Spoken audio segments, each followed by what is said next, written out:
it's almost like it takes just as much effort, so we might not choose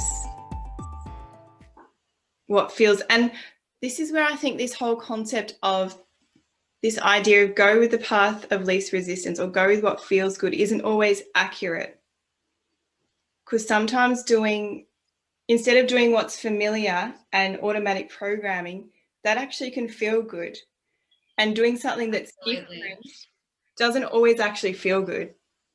Thank you for saying that. I hate that term. Yeah. Because it's just so misleading. It's so misleading because change is hard. Like, to create change is difficult, because we have these like highways, like 1,000-lane highways of vortex of information and neurons that have been firing for, like, say 30 years, 35 years, 40 years, however long, however old you are. And then you're like, I want to go this way. That's not the path of least resistance. The path of least resistance is to do the way things I've always ever done.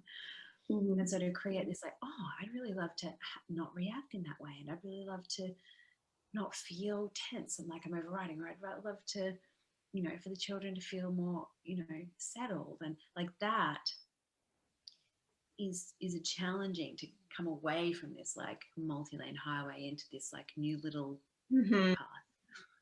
And then to like slowly groove that, it takes time, and it takes